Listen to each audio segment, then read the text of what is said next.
उपजोनिया पुढती काला खाऊ दैवात मोठ लावाजा वैकुंठी तो ऐशी नाही कवळ काही काल्याचे एकमेका देवमुखी सुखी घालू हुंबरी वैकुंठी तो ऐशी नाही कवळ काही काल्याचे तुका म्हणे वाळवंट बरवे नीट उत्तम तुका म्हणे मा वाळवंट बरवे नीट उत्तम वैकुंठी तू ऐशे नाही कवळ काही काल्याचे श्री संताची या माता चरणावरी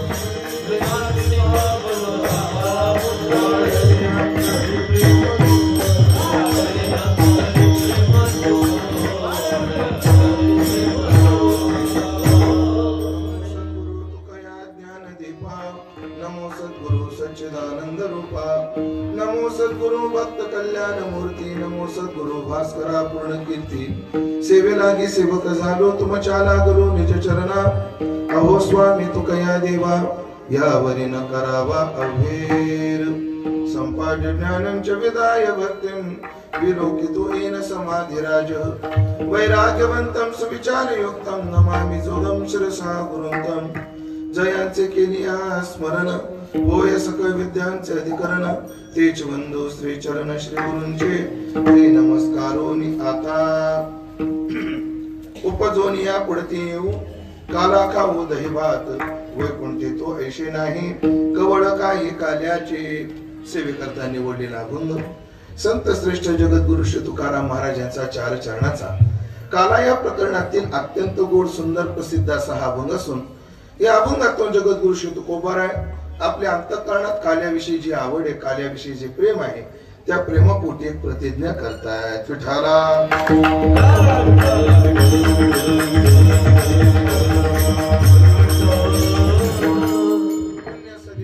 माता मांजरा यांच्या पावन तटाकावर श्री क्षेत्र महापूर या गावामध्ये स्वानंद सुखनिवासी अखंड समाधी घन वेदानंद महाराज यांच्या समाधी स्थलीच्या पावन प्रांगणामध्ये संपन्न होत असणारा हा भव्य दिव्य भक्ती उत्सव त्यांच्याच समाधी सोहळ्याच्या 25व्या वर्षाचं औचित्य साधून रौप्य महोत्सव या सदराखाली या उत्सवाची भव्यता आणि या उत्सवाचं आयोजन या ठिकाणी संपन्न होत आहे आणि या रौप्य महोत्सवी वर्षाचं औचित्य साधून संपन्न होणाऱ्या उत्सवात समारोपाचे नाम काल्याची कीर्तन सेवा माझ्या वाट्याला सर्व सन्माननीय उत्सव समिती यांच्या माध्यमातून तथा आमचे परमार्थ स्नेही दौलत गुरुजी यांच्या संपर्कातून ही सेवा माझ्या वाट्याला आलेली आहे तरी ज्ञानोबाराय तुकोबाराय जशी बुद्धी देतील तसं मी अभंगाचं चिंतन पूर्णत्वाकडे नेण्याचा प्रयत्न करणार आहे ही चिंतन सेवा पूर्णत्वाकडे जात असताना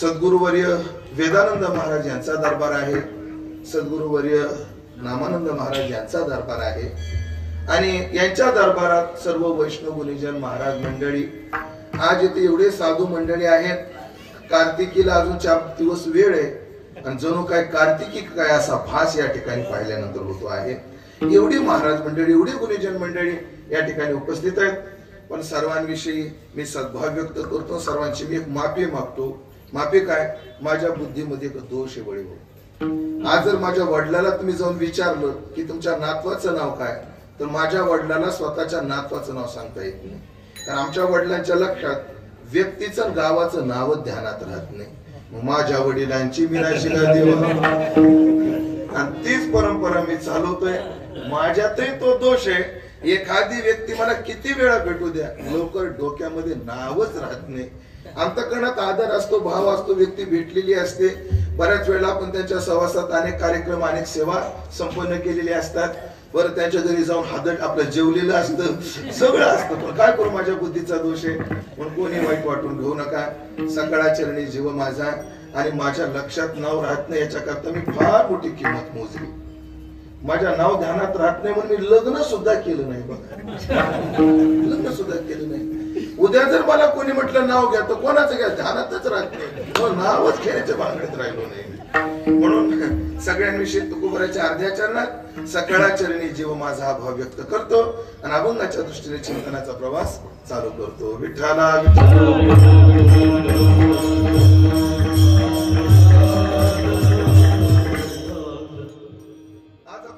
जो अभंग निवडला तो तुकाराम महाराजांचा आहे. काला या प्रसंगातील अत्यंत प्रसिद्ध प्रतिष्ठा प्राप्त अभंग आहे.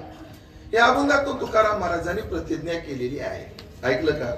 परोपकाराय वहन्ते नद्या, नदी का वाहते? परोपकारा करता.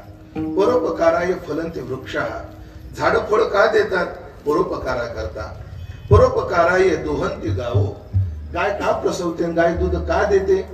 परोपकारा करता. तद्वत अजून एक चौथा घटक आहे, परोपकाराय सता विभूतया. केवळ परोपकारा करता साधू संतांचा अवतार असतो किंवा साधू संत असतात. साधू संत केवळ परोपकारा करता इथे येतात. येथे उपकारासाठी आले घर ज्या वैकुंठी, ज्या घर वैकुंठी असे साधू परोपकारासाठी इथे आले. कोण्या वैकुंठात? ज्या वैकुंठामध्ये साक्षात नारायण राहतो, ज्या वैकुंठात लक्ष्मी आहे, अनेक भगवत भक्त आहे, तिथे दिव्य भोग आहेत, दिव्य देव भोगान. हे जर स्वर्गाचं वर्णन असेल त्याहीपेक्षा दिव्य लोक म्हणजे काय आहे? वैकुंठ लोक आहे. असा दिव्य वैकुंठ लोक सोडून गर्भवासादी आणि मृत्यू आदी दुःख सहन करून साधू इथे काय येतात? तर येथे उपकारासाठी आले घरजा वैकुंठी. हे ध्यानात ठेवा. साधू येतो आणि साधू समाजावर 3 प्रकाराने उपकार करतो. आणि तुकाराम महाराजांना सांगितलं काय डोकं चालवायची गरज नाही. किती प्रकारानं करतो साधू उपकार? 3 प्रकारानं. समाजाला जागवून, समाजाला सांभाळून आणि समाजाला शिकवून. मज निरंतर तैसे मज येती, करुणी सायास काय सांगू आता संतांचे उपकार. समाजाला जागवायचं, जागलेल्या समाजाला शिकवायचं आणि शिकवलेल्या समाजाला सांभाळायचं. ह्या 3 गोष्टी साधू करत असतो. मला वाटतं तसंच या महापूर गावाचं भाग्य उदयाला आलं आणि काही वर्षापूर्वी इथे दिव्य एक साधू समाजाला शिकवण्याकरता, समाजाला जागवण्याकरता आणि समाजाला सांभाळण्याकरता पूज्यपाद वेदानंद महाराज यांचा अवतार झाला. आणि मग साधू जेव्हा आपलं काम करतो तेव्हा इथं कायम राहत नाही. काम संपलं की निघून जातात साधू. तर ज्ञानोबाऱ्या वयाच्या 22व्या वर्षी, तुकोबाऱ्या वयाच्या 42व्या वर्षी, शंकरानंद मला वाटतं अवघ्या 32व्या का काही वर्षी, माफ करा मला नेमकं वय त्यांचं आठवत नाही, पण अगदी अल्प आयुष्यातच ते येतात, काम करतात आणि निघून जातात. पण निघून जातात आणि निघून गेल्यावर परत जेव्हा जेव्हा गरज पडते तेव्हा परत येतात. मग ऐका, साधू अवतार कार्य संपलं की जातात आणि काम पडलं की येतात. म्हणून ऐकलं का, जी किंमत साधूला आहे ती अन्य लोकांना का नाही? एक बोलू, जी किंमत साधूला आहे ती किंमत देवाला सुद्धा नाही. प्रमाणासह बोलतो. जी किंमत साधूला आहे ती पुढाऱ्याला नाही, महाराज लोकाला नाही, यांना घाला आपलं, यांना जाऊ दे आता. हो, पण जी किंमत साधूला आहे ती किंमत देवाला सुद्धा नाही. कशावरून? माझ्या पदरचं नाही, देवाच्या बापानं सांगितलं. एकनाथी भागवतात, जी किंमत साधूला आहे ती किंमत कोणाला नाही? देवाला नाही. कशी नाही? काय म्हणतात वसुदेव नारदाची स्तुती करताना? देवानाम भूतानाम देवचरितम, भूतानाम देवचरितम, सुखायच दुःखायच. जगाला म्हणे देवाचं चरित्र कोणाला सुखाचं आहे आणि कोणाला दुःखाचं आहे. भूतानाम झालेल्या जीवांना, हो, देवचरितम देवाचं चरित्र, सुखायच दुःखायच. देवाचा अवतार होय, भक्ता सुख दैत्या भय. त्यावर नाथ महाराज म्हटले. म्हणजे देव आला की, देवाला आला की सामान्य लोकांना आनंद, आपलं भक्ताला काय होतो? आनंद होतो. आणि दैत्याला काय होतं? दुःख होतं. आणि उत्तरार्धामध्ये वसुदेवजी म्हणतात, सुखायैव हि साधूनाम तादृशाम अच्युतात्मना. तुमच्यासारखे अच्युतात्मे जे आहेत ते केवळ समाजाला केवळ सुखाकरताच आहेत किंवा सगळ्या जगाला सुख देणारेच आहेत किंवा तुमचं चरित्र तुमचं आचरण जगाला सुखाचंच वाटतं. मग तो सज्जन असो किंवा दुर्जन असो. त्यावर नाथाने ओविली गोड वापरलेली सगळ्यांना पाठ आहे. म्हणे वसुदेव म्हणतात तुम्ही अच्युतात्मेने निर्धारी मोक्ष तुमचा आज्ञाधारी अशी स्तुती केली. तुम्ही म्हणाल त्या ते उद्धरी एरवे कोणाशी हाती न धरे. हो पुढे म्हटले नारदा तुम्ही कसे आहात. नाव घेऊन येते देवाचे हे विरोध हिरण्य कश्यपूचे. देवाचं नाव घ्यायचं नाही, देवाची पूजा करायची नाही. हे ब्रीद कोणाचं आहे. हिरण्यकश्यपूच आहे. म्हणजे असा दुष्ट असणारा हिरण्यकश्यपू देवाचं नाव घेऊ देत नाही, देवाचं भजन करू देत नाही, यज्ञ करू देत नाही. पण नारदा तुमच्यासारख्या साधूची काय प्रतिष्ठा आहे. नाव घेऊन येते देवाचे हे विरुद्ध हिरण्यकश्यपूचे आणि तयाही कीर्तन तुझे रुचे. पण तशाला सुद्धा तुझं काय आवडतं. कीर्तन आवडतं. म्हणजे कुठं मंदिर बांधू देत नाही, कुठं काय करू देत नाही हिरण्यकश्यपू. पण त्याला जर कळालं ना की आज नारदाचं कीर्तन महापूर मध्ये पळतच येत होतं. म्हणजे देवाला साधू समाजात प्रतिष्ठा आहे पण दुष्टाकडे नाही. पण भगवत भक्त असे साधू जीवन असे त्यांना साधू समाजात प्रतिष्ठा आहेच. सेवेती साधू संत मनोवेदिला माझा. साधू समाजात प्रतिष्ठा आहेच पण दुर्जना सुद्धा प्रतिष्ठा आहे. का बरं साधूला तशी प्रतिष्ठा आहे. त्याची दोन कारण सांगतो ना अभंगात प्रवेश करतो. एक कारण आहे कोण्या माणसाची किंमत राहते जो कामाशिवाय येत नाही आणि काम झाल्यावर थांबत नाही. बिनकामाची माणसं येऊ लागली की माणसाला काय होतं त्रास होतो. तो आवडत नाही माणूस. आणि काम झाल्यावर थांबल्यावर काय होतं किंमत राहत नाही. हो म्हणून असं म्हणतात पहिल्या दिवशी आला तर पाहुणा, पहिल्या दिवशी एक दिवस राहिला तर पाहुणा, 2 दिवस राहिला की मग मेवणा होतो. मेवणा म्हणजे काय मेवण्याची थट्टा मस्करी करतात ना. आमच्या परभणी जिल्ह्यात म्हणे ही पहिल्या दिवशी पाहुणा दुसऱ्या दिवशी मेवणा. मग त्याची तिंगल मस्करी व्हायला चालू होते. आणि तो तिसऱ्या दिवशी राहिले बसलास काय होय कामाला लावणं म्हणते. किंमत राहत नाही. कामापुरतं कामापर्यंत जावं, काम आहे तिथंच जावं आणि काम संपलं की थांबू नये. म्हणून जुनी कीर्तनकार मंडळी काय म्हणायचे. आता आपला काळ चांगला आहे. भूषण महाराज आपल्याला गाड्या आहेत, फिरायला घोडे आहेत, सगळे. जुन्या लोकांना नव्हतं. ते जुने कीर्तनकार मंडळी म्हणायचे ज्या कीर्तनकाराला वाटतं एखाद्या गावात आपलं वजन राहावं त्याने काय करावं. अंधार पडल्यावर त्या गावात जावं आणि उजडायच्याच गाव सोडावं. लक्षात आलं माझं बोलणं. अंधार पडल्यावर त्या गावात जावं आणि उजडल्यानंतर उजडायच्या आत ते गाव सोडून जावं. इकडे काकडा चालू झाला की आपली पिशवी धरून हळूहळू रस्ता गाठावा. म्हणजे कामापुरता जो येतो आणि कामा करता जो येतो त्याची प्रतिष्ठा आहे. साधू तसाच कामा करता येतो, आपलं काम करतो आणि आपलं काम झाल्यानंतर लगेच तो निघतो. ऐकलं का. साधूच्या येण्यात 2 उद्देश आहेत. त्याला स्वतःची आवडही भागवायची आणि साधूला समाजावर परोपकारही करायचा आहे. या अभंगातले 2 चरण पहा आजच्या अभंगातल्या. लक्ष द्या. काला खाऊ दही भात हा जर तुकोबराच्या पुन्हा जन्माला येण्याचा हेतू असेल तर तो हेतू स्वतःची आवड पूर्ण करण्याकरता आहे आणि एकमेका देवमुखी हा उद्देश समाजावर परोपकार करण्याकरता आहे. विठ्ठला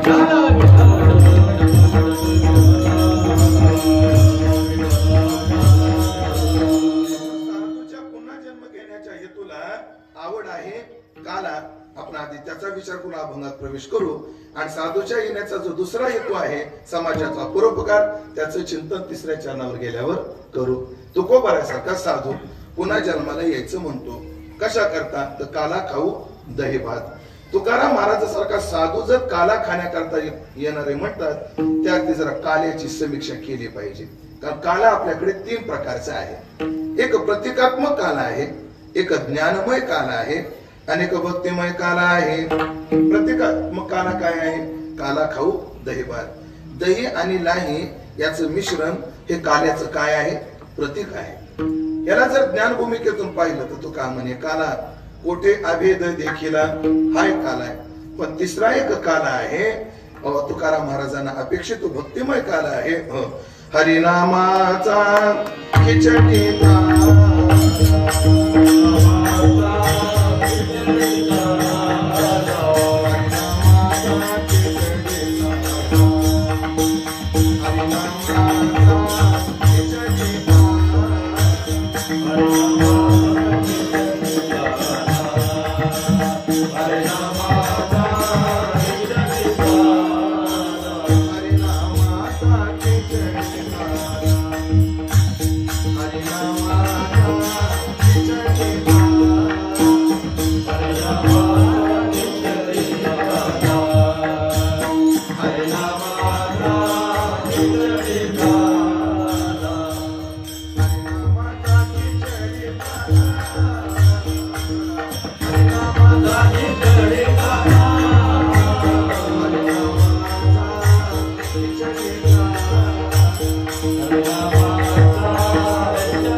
हरिनामाचा खिचडी काला हरी हरीचं नाव आणि त्याच्यावर घातलेलं प्रेमाचं मोह हा एक काल आहे आणि जगद्गुरु तुकोबाराला नेमका मग ह्याच्यातल्या कोणत्या काल्या करता यायचं दही आणि लाही या काल्या करता तुकाराम महाराज परत येतील असं नाही ऐका बरं आता दही आणि लाही याही कार्याचा एक वेगळा महिमा आहे त्यात काही वादच नाही पण आजच्या कीर्तनात आजच्या चिंतनात मी दही आणि लाही हा रस विषय अवच्छेदकानं घेणार आहे दही म्हणजे एक दुधाचा आम्ल पदार्थ लाही म्हणजे ज्वारीची किंवा तांदळाची केलेली एक शुष्क पदार्थ दोन्हीचं मिश्रण तुकाराम महाराजांसारखा साधू दही आणि लाई खायला परत येईल असं वाटत नाही का वाटत नाही हे साधू संतांनी रस जिंकलेले साधू आहे सगळ्याला प्रसंग माहिती की तुकाराम महाराजांच्या घरी मेवणी आली आई साहेबांनी कशातच मीठ टाकलं नाही आणि तुकाराम महाराजांनी कशीच तक्रार केली नाही भरघोस खाल्लं आणि तुकाराम महाराज त्यांचे मेवणे खात नव्हते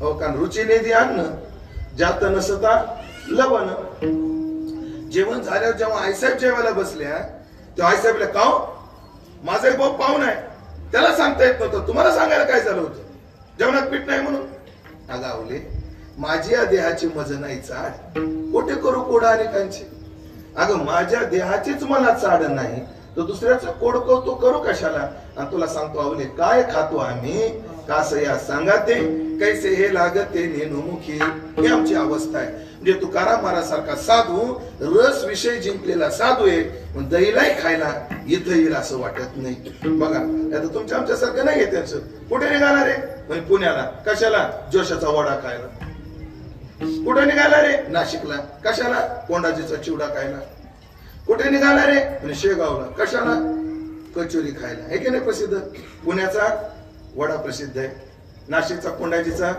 चिवडा प्रसिद्ध आहे गंगाखेडची हा कलम आहेत माहिती बा अभ्यास लोक मामाची कलम कलम प्रसिद्ध आहे तसं लातूरचं काय प्रसिद्ध आहे गांजा कोण म्हणलं गांजा म्हणलं काय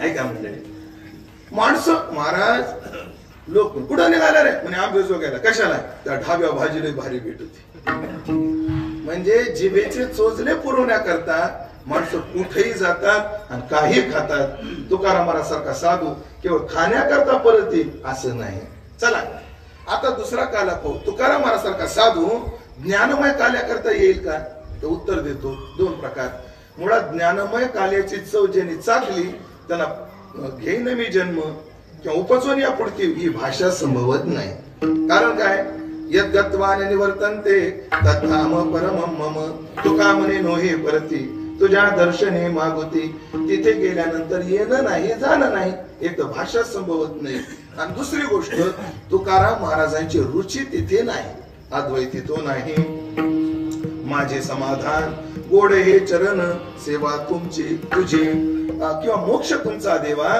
तुम्ही दुर्लभ तो ठेवा आणि सगळ्यांना पाठ असणारं प्रमाण जर सांगायचं ठरलं तर नको ब्रह्मज्ञान आत्मस्थिती भाव आत्मस्थिती भाव नको ब्रह्मज्ञान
ब्रह्मज्ञान नको, ही आत्मस्थिती नको. महाराज एक तर तिथं भाषा संभवत नाही आणि दुसरी गोष्ट त्याविषयी महाराजाला रुची नाही. त्या काल्याकरता महाराज पुन्हा येतील असं नाही. आता पहा, पण आता तिसरा काल आहे हरिनामाचा खिचडी काला. हरी, हरीचं नाव आणि त्याच्यात प्रेमाचं घातलेलं मोहन, हा काला मात्र महाराजाला खूप आवडणार आहे. आणि इथं या काल्याकरता पुन्हा येणं सुद्धा संभवत. हो, कारण काय, ज्या सुखा करता देव सुद्धा वैकुंठ सोडू शकतो, तो भक्त का सोडणार नाही. तत्र एकाकी न रमते एकले न कंठेचे म्हणून आईने केली निर्माण 14 भुवने. या भक्ती भक्ती सुखा लागी आपणची दोही अंगी वाटोनी अंगी सेवकही बानी ये राणा व मी ठेवी ऐशी ओज भजती भरवी. ज्ञानोबराय म्हणतात, म्हणजे देव जर येतो तो भक्त काय येणार नाही. स्वरूप स्थितीला बाजूला ठेवून तिथे येणं संभवत. आणि दुसरी गोष्ट आवडीचाही विषय आहे. कसं आहे, आपल्याकडे जेवणात रस 6 आहे. किती? 6. मोजा मी सांगतो. आंबट गोड किती झाले? तिखट कडू 4 आणि तुरट आणि खारट 6. किती रस आहेत जेवणामध्ये? 6. तुरट खारट आहे, तिखट आणि कडू आहे, आंबट आणि गोड आहे. पण जीवाला जास्त आवडणारा रस कोणता? हे बाळा, तुला कडू आवडतं का गोड? गोड. वा. तुला रे तिखट आवडतं का गोड? तिखट. माळ नाही का तुझ्या गळ्यात? तिखट आवडतं तुला?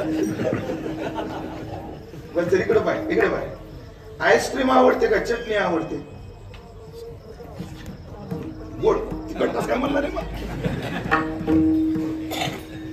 कडू आवडतं का गोड? कडू आवडतं का गोड? गोड. हा, तिखट आवडतं का गोड? आता काय,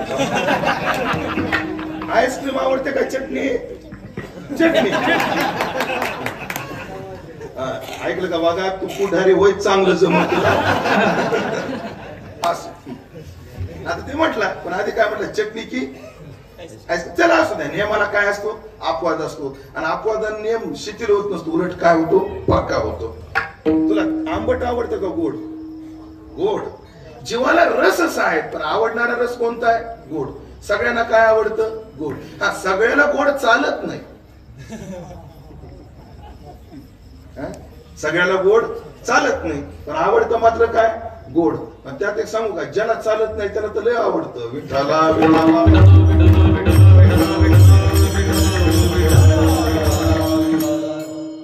ज्याला चालत नाही त्याला लय आवडतं. एकदा मी एका स्टँडवर गाडीची वाट बघत उभा होतो.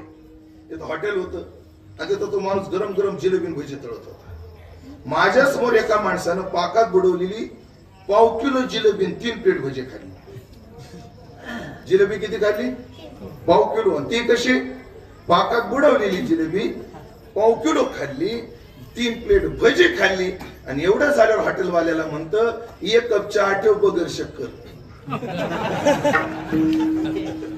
मी त्याला म्हटलं का बगर शक्कर काय, मला डायबिटीस गोड चालत नाही बरोबर. तुझा एक शिल्पी देतो का, सगळ्या डायबिटीस वाल्याला पाठवायचं म्हणून.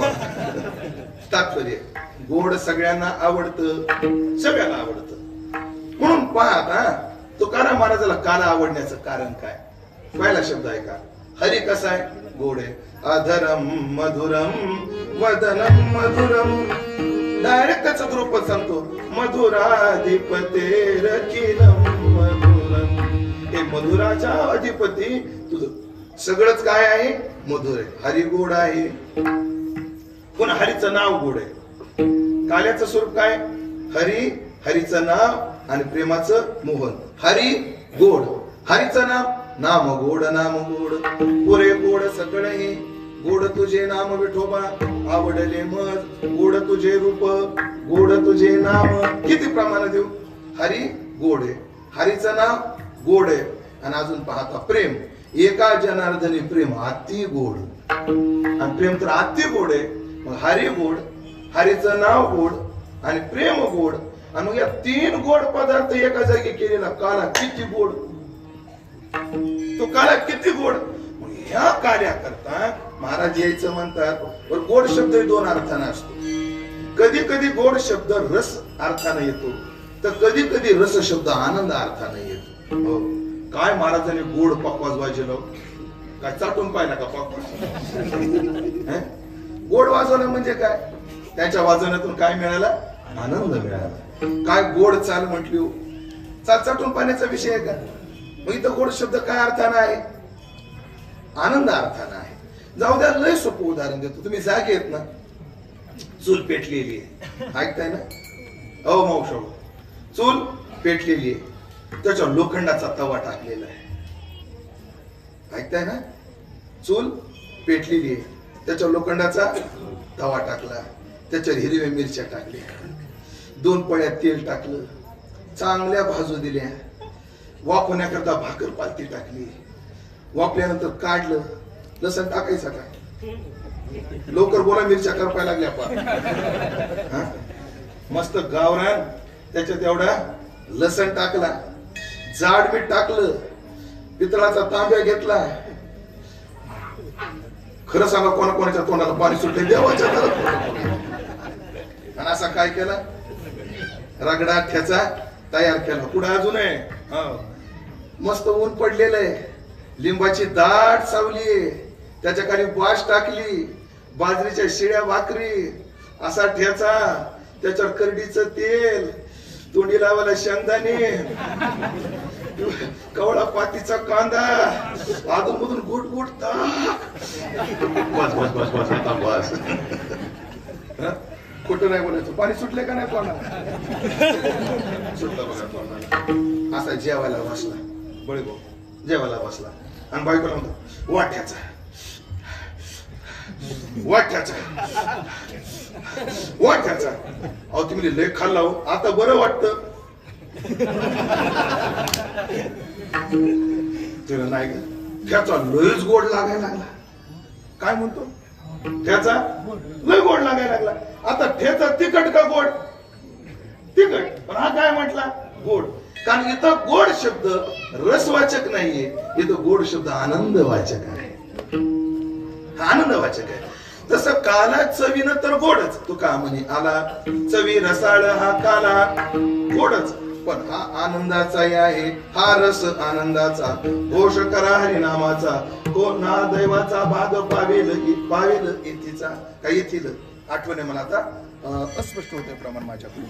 सांगण्याचं तात्पर्य, एवढा गोड काला, एवढा आनंद देणारा काला, एवढा सुंदर काला. नियम असा आहे मंडळी, मग हा काला आवडीचाही विषय आहे आणि हा काला कल्याणाचाही विषय आहे. सगळ्याच गोड विषयी गोष्टी कल्याणाच्या नसतात, पण ह्या काय आहे, कल्याणाचाही आहे, आपल्या समाजाच्या. आणि मग अशी काल्याविषयी महाराजांना आवड असल्यामुळे महाराज प्रतिज्ञा करतात. कशी प्रतिज्ञा करतात, एक साधा विचार सांगतो. एखादा माणूस ज्या पदाचं काहीच खरं नाही त्या पदाकरता घसा फाटेपर्यंत म्हणतो मी पुन्हा येईन म्हणतो का नाही? माझ्या तुकोबरायांनी अशा कार्याकरता का म्हणू नये? उपजनी आपुलती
आम्ही पुन्हा जन्म घेणार आणि काला दही भात खाणार. तुकाराम महाराजांसारखा साधू पुन्हा जन्म घ्यायचं म्हणतो. ऐका ना मंडळी, तुकाराम महाराजाला कदाचित माहित नाही का गर्भवासाचं दुःख काय आहे? असं म्हणता येणार नाही, कारण त्याला गर्भवासाचं दुःख माहिती आणि त्यांचीच भाषा आहे. काय सांगू गर्भीची यातना मज भोगिता नारायणा मांस मळमूत्र जाणा तुझं क्षण क्षणा यातशे. मग असं गर्भवासाचं दुःख पत्करायला महाराज तयार आहेत. बरं, आता जायला तयार आहेत आणि पुन्हा यायला तयार आहेत. जाताना मृत्यूचं दुःख आणि येताना जन्माचं दुःख. मृत्यूचं दुःख सामान्य आहे का? मृत्यूचं दुःख सामान्य नाही. एरवी मरणाहुनी तिख असे काही ज्ञानोबा म्हणतात मरणासारखं तिखट या जगात काही आहे का? आपल्याकडे सांगितलं जातं परंपरेनं, मरताना माणसाला किती दुःख होतं म्हणे. एका रोमाच्या ठिकाणी 1000 इंगळ्याने दंश करावा तेव्हा जेवढा त्रास तेवढा.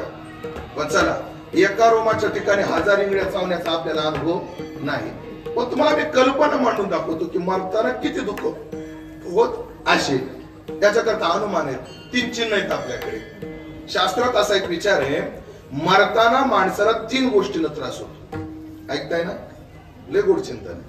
3 प्रकाराने मरताना माणसाला कर्म दुःख देतं, मरताना माणसाला संस्कार दुःख देतात, मरताना माणसाला मोह दुःख देतो. कर्मजन्य दुःख, मोहजन्य दुःख आणि संस्कारजन्य दुःख.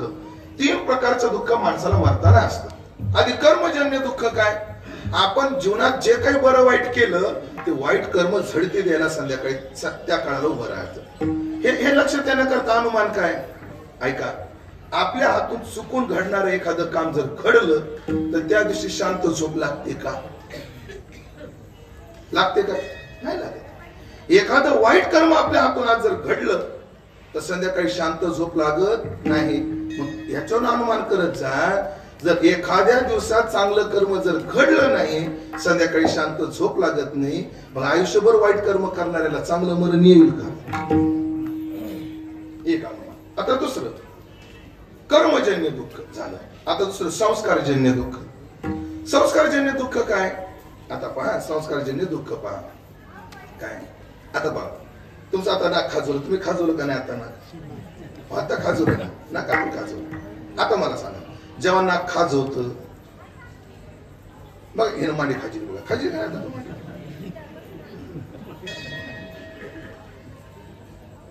आता ना कोणी हात उचलायचं जेव्हा आपल्या गालाला खाजवतं नाकाला खाजवतं कानात गुदगुद करतं तेव्हा काही जेर काढावं लागत नाही.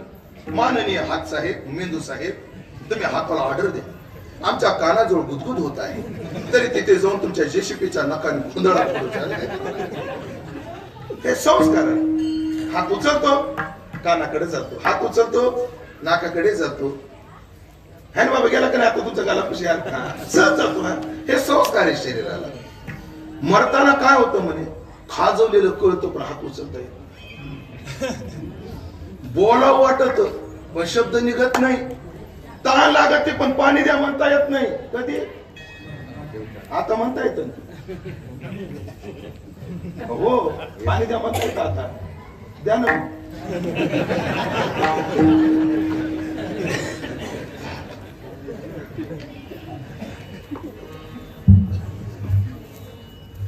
अजून एक कायेन मनसा श्लोक आठवतो. कायेन मनसा बुद्ध्या केवल इंद्रिये रपी है ना. कायेन मनसा बुद्ध्या आणि केवल इंद्रिये रपी गीतेचे 4 प्रकार कर्म घडतात ना. त्यात संस्काराचं कर्म काय श्वासोश्वास जो होतो माणसाला तो काय आहे संस्कारानं होतो. म्हणजे कसा होतो माणूस जेव्हा झोपतो तेव्हा सगळं विसरतो. माणूस जेव्हा झोपतो तेव्हा सगळं विसरतो. पुढचं वाक्य बोलू का सगळं विसरल्याशिवाय झोप लागतच नाही.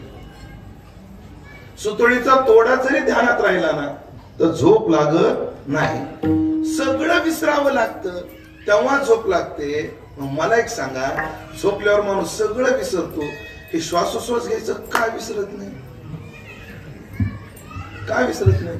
त्याचं उत्तर सांगितलं श्वासोश्वास ही क्रिया बुद्धिपुरस्सर होत नाही संस्कारानं होते. संस्कारानं मरताना श्वास घ्यावा वाटतो व श्वास निघत नाही घेता येत नाही मग ते एक दुःख आहे. म्हणजे साधं बोलू का ज्यांचे गुडघे दुखतात त्यांना जाऊन विचारा नेमकं काय तेव्हा महाराज काय दुखू आपण गुडघे दुखू. ज्याच्या कानाला ठणक लागली त्याला जाऊन विचारा काय होते काही दुखू आपण कान दुखून नाही. ज्याचं दाताला ठणक लागली कशातच मन लागत नाही भूषण महाराज कशातच नाही. काय होतंय माणसाचं काय दुखू पण दात दुखू नाही याचा अर्थ काय काहीच दुखू नाही काहीच दुखू नाही. मग मला सांगा आपलं एक इंद्रिय जर काम करायचं बंद झालं तर माणसाला एवढं दुःख होतं मरताना तर सगळेच इंद्रिय बंद होतात तेव्हा किती दुःख होत असेल. पहिलं दुःख कर्मजन्य दुसरं दुःख संस्कारजन्य आता तिसरं दुःख आहे मोहजन्य. याला उदाहरण काय एकानं गाडी काढली गाडीला किक मारली महाप्रभू निघाला पण पुढे गेल्या लक्षात आलं खिशात पैसे नाही. लगेच त्यानं गाडी ओढवली आणि त्याच्या घरच्या निर्मला सीतारामनला आवाज दिला. त्यानं घरच्या 500 रुपये दे. महाराज टेंडर लगेच पास होत नाही आधी तपशील द्यावा लागतो एस्टिमेट सगळं क्रमवार द्यावं लागत. कशाला पाहिजे अगं दे ग कोणी मित्र भेटतात काय भेटतात लोकांचा फुकट शाखा कधी आपला बी पाचा लागतो दे 500 कसं तरी बिल 500 झालं तर 500ची नोट घेतली आणि खिशात टाकली. गाडीला किक मारली लातूरच्या दिशेने निघाला आणि रेणापूर रोड आपला हा आंबेजोगाई लागतो रोड ह्या रोड पर्यंत गेला घाम आला आणि त्याने खिशातला रुमाल काढला आणि घाम पुसला. पण घाम पुसता पुसता ती नोट कुठं पडली कुठे नेमकी आंबेजोगाई लातूर रोडवर. कीर्तन झाले तिथं बघायला जातात तसं करू नका कीर्तनात पडली ध्यानात. लातूरला गेला 4-5 मित्र भेटले उसाचा रस पिला. मला बिल मी देणार बिल मी देणार असं म्हणण्याकरता त्याने खिशात हात घातला कारण घरून किती आणलेले 500 पण हाताला 500 लागलेच नाही. पैसे हरवल्यानं तुझी बेचैनी सांगतो महाराज पक्क माहित असतं याच खिशात पैसे पण माणूस सगळे खिशे बघतो.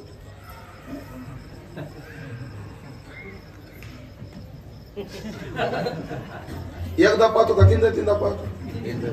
तीनदा पाहतो का खिशी उरपाटे करू बघतो. आणि मग तर खिसा उरपाटा केला बळी भाऊ, खिसा रिकामा, त्याचाही रिकामा माझाही रिकामा. त्याचा का रिकामा? नोट हरवली म्हणून, आणि माझा का रिकामा? अजून कीर्तन सुटलं नाही म्हणून. आणि त्याच्या लक्षात आलं 500ची नोट गेली, दृष्टांत संपला माझा. आता लक्ष द्या मर्दानाच्या दुःखाकडे लक्ष द्या. 500 रुपये हरवले तर कसं वाटत? दुःख होतं की नाही? मग कल्पना करा, अनुमान मांडा, 500 रुपये हरवल्यावर एवढं दुःख, मरताना अवघं विश्व हरवणारे तेव्हा किती दुःख, किती दुःख. एवढं कठीण आता मृत्यूचं दुःख पत्करायचं, पुन्हा काय सांगू गर्भीची यातना, हे दुःख स्वीकारायचं. आणि कशा करता यायचं? काला खावो दही भात,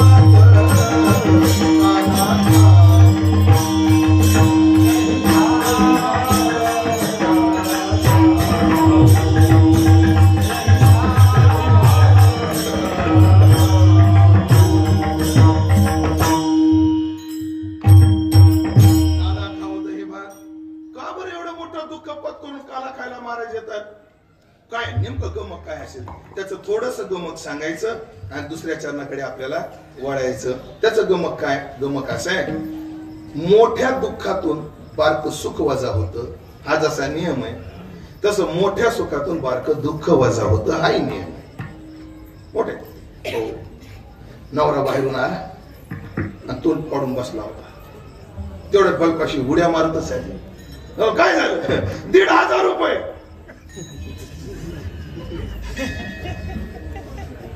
काय झालं? 1,500 रुपये. लाडकी बहीण आहे मुख्यमंत्र्याची. किती आले? 1,500 रुपये आले. अगं काय 1,500 घेऊन बसली? इथं माझे 2 लाखाचं नुकसान झालं. आता 2 लाखाच्या दुःखापुढे 1,500ची टिमकी कुठं वाजायची? मावशी तुला 1,500 गोड वाटायला लागले, पण तुझ्याच घरातलं घेऊन तुला आहे 20 रुपयाला महाग झालंय.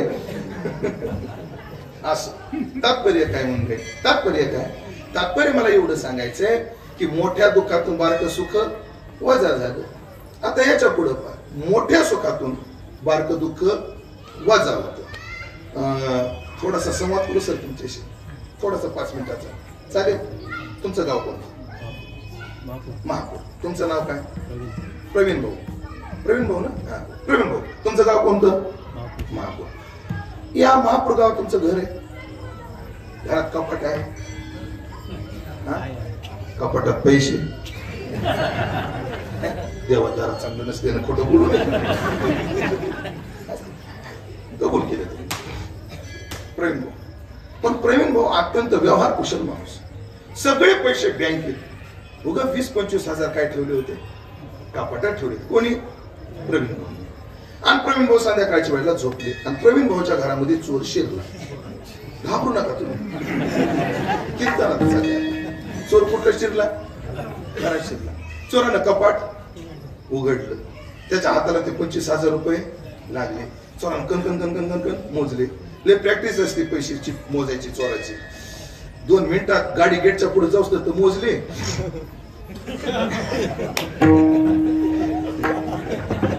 त्या चोरानं काय केले? पैसे मोजले. किती भरले?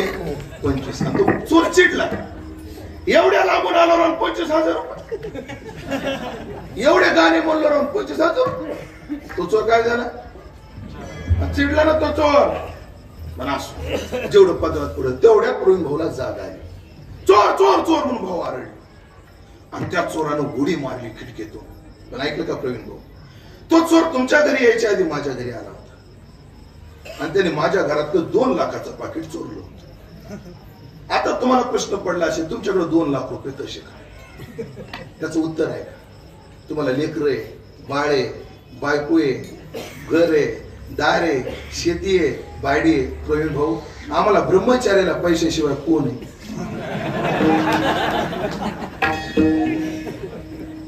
किती होते? 2 लाख. चोर माझ्या घरून कोणाच्या घरी गेला? प्रवीण भाऊच्या. जागे झाला, चोरानं उडी मारली आणि उडी मारता मारता त्याच्या खिशातलं 2 लाखाचं पाकिट पडलं. कुठं पडलं? खिडकीतून आत पडलं. कोणाच्या घरात? हा, कोणाच्या घरात चोरदार? हे सगळे म्हणतात तुमच्या घरात पडलं. तुमचं काय मत आहे? कुठं पडलं प्रवीण भाऊ? हा, कोणाच्या? तुमच्या घरात पडलं का नाही? 2 लाखाचं पाकिट माझं, तेवढं परत करा. हळूहळू द्या, माझा फोन पे नंबर ठेवून जातो, येतील तसे द्या, काय अडचण. संपला. ऐका, दृष्टांत संपला. ऐका आता, गेले किती? लवकर बोला. आले किती? 2 लाख. दुःख कितीच आहे? 25,000. आनंद कितीचा आहे? 1,75,000. मग आनंद मोठा का दुःख मोठं? आनंद मोठा. मग आता प्रवीण भाऊ पोलीस पाटलाला फोन करतील का? नाही ना, नाही.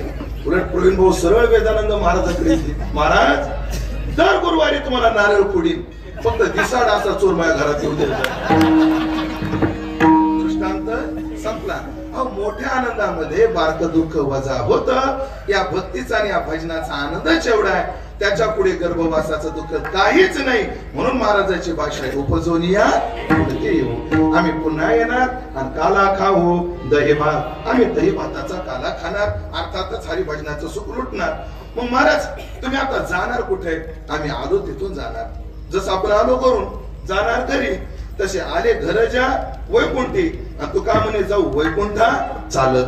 वैकुंठात जाणार. मग हे करा ना महाराज, परत येण्याऐवजी तिथेच काला करा ना. महाराज म्हणले तिथं केला असता, पण तिथं अडचण आहे. काय अडचण आहे? वैकुंठी तो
वैकुंठे तो ऐशे नाही.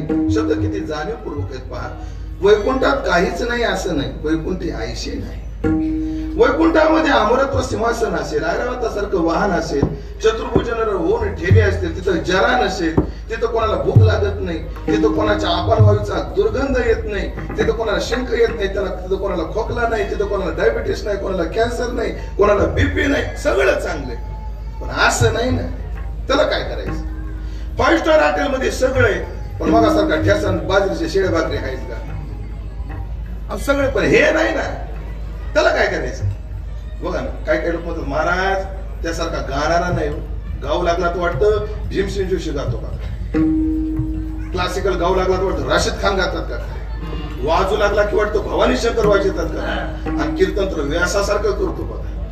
सगळं चांगले, अडचणी येते स्वभावातले गच्चाळे. स्वभाव असा नाही बघा त्याचा, सगळ्याला मिसळून देईल असा. सगळे पण हे नाही ना, तसं वैकुंठात सगळे पण असं नाही ना. त्याला काय करायचं? असं नाही म्हणजे काय नाही, कवळ काय हे काल्याचे, काल्याचा कवळ नाही. विचार असा आहे, वैकुंठ शब्दाचे दोन अर्थ. वैकुंठ म्हणजे लोकविशेष आणि वैकुंठ म्हणजे स्वरूप. स्वरूप व आरती जर वैकुंठ शब्द जर घेतला तर तिथं काय नाही. आता भजना करता काय काय पाहिजे? भज्य पाहिजे, म्हणजे ज्याचं भजन करायचं तो पाहिजे. भजक पाहिजे, भज्य आणि भजक असतो तेव्हा भजन घडतं. देव पाहिजे, भक्त पाहिजे, तेव्हा भजन घडतं. आता स्वरूपाच्या वैकुंठात कोणी भज्यही नाही, म्हणजे देवही नाही आणि कोणी भजकही नाही, भजन कसं घडल? तिथं भजन नाही.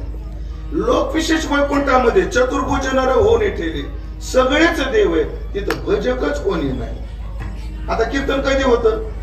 कीर्तन कधी होतं? टाळकरी बी पाहिजे आणि कीर्तनकार बी पाहिजे, तेव्हा होतं. सगळेच कीर्तनकार झाले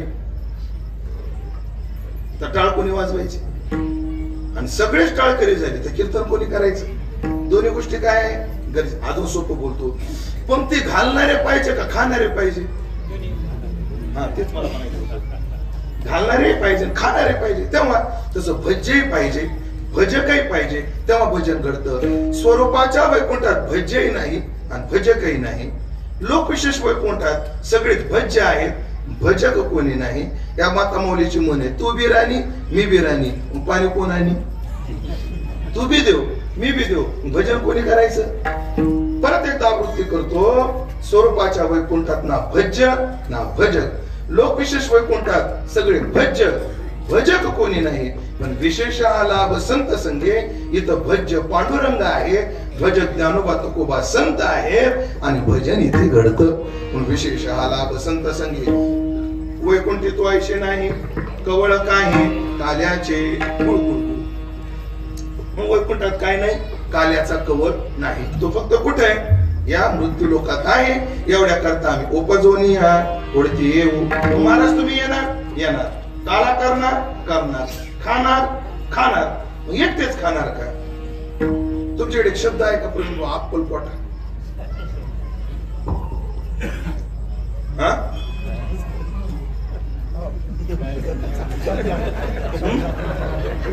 अक्कलपोट काय म्हणते? अक्कलपोट जो आपल्या पोटाची काळजी करतो तो कोण आहे? अक्कलपोटा. पण आमचा वारकरी संप्रदाय सेवितो हा रस, वाटेतो अनेका असा असल्यामुळे आम्ही एकटे नाही खाणार. आमची काला खाण्याची पद्धत काय असणार? अभंगाचं तिसरं चरण.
सगळ्याला वाटून खाणार। ऐका, पहिलं कारण येण्याचं जर स्वार्थी असेल तर दुसरं कारण हे परार्थी सुद्धा आहे।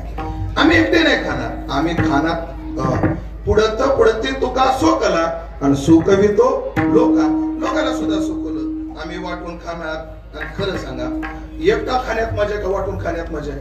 हो माता माऊल्यांनो, खरं सांगा, आपण देवाच्या दारात आहे, वाटून खाण्यात आनंद येतो का चुरून खाण्यात आनंद येतो? मावशो, चुरून का बरं खाता? तुमचे 1,500 रुपये आले, त्याचं तुम्ही केलं काय? एका बाईला विचारलं 1,500 भेटणार असता महिन्याला, काय करायचं त्याचं? काय नाही म्हणले महाराज, 1000 ब्युटी पार्लरला आणि 500 कुरकुऱ्याला। पण नाही, महापूरच्या माता माऊल्यांनी लाडक्या बहिणीने तसं करायचं नाही। महिन्याला 1,500 मिळाले तर 1 हप्ता समाजाला द्यायचा आणि 1 हप्ता धर्माला द्यायचा। 1,500 रुपये 100 बाया एका जागी आल्या आणि त्यांनी 1,500 रुपये गोळा केले तर किती होतील? 1.5 लाख। त्या 1.5 लाखाच्या वया घ्या, पुस्तकं घ्या आणि गोरगरिबाच्या लेकराला वाटा। आणि 1,500 रुपये धर्माच्या कार्याला द्या। इथं स्वामीचा सप्ताह चालू आहे, तिथं द्या। नाही महाराज आम्हाला सप्त्याला द्यायचं नाही, मंदिराचं काम चालू आहे, तिथं द्या। नाही महाराज आम्हाला मंदिराला द्यायचं नाही, एखाद्या गोशाळेला द्या। नाही महाराज आम्हाला गोशाळेला द्यायचं नाही, कीर्तन झालं मी थांबवतो। पण ऐका तुम्ही, माता माऊली, तुम्ही जर असा दान धर्म त्या पैशांचा जर केला नाही तर माझा शाप लागेल तुम्हाला। माझा शाप लय व्यापारी ब्रह्मचारी माणूस भूषण महाराज, शाप काय सांगा मा, तुमची योजना बंद पडेल बघा, तुम्ही ध्यानात। तुम्ही आता देवाच्या दरा संकल्पना करा, 1,500 रुपये आणून देऊ तर योजना चालू राहील, नाही तर मायाशी गाठे ध्यानात ठेवा। एकटं खाण्यात मजा नाही, वाटून खाण्यात मजा आहे। काला वाटू एकमेका, काला वाटू एकमेका, काला वाटू एकमेका, काला वाटू एकमेका, काला वाटू एकमेका, काला वाटू एकमेका, काला वाटू एकमेका, एकमेका, काला वाटू, काला वाटू एकमेका, काला वाटू एकमेका, एकमेका, काला एकमेका। वैष्णवीचा संभ्रम, वैष्णवीचा संभ्रम, वैष्णवीचा संभ्रम, वैष्णवीचा संभ्रम, वैष्णवीचा संभ्रम, वैष्णवीचा संभ्रम, काला वाटू एकमेका, काला वाटू एकमेका, काला वाटू एकमेका, एकमेका, काला वाटू, काला वाटू एकमेका,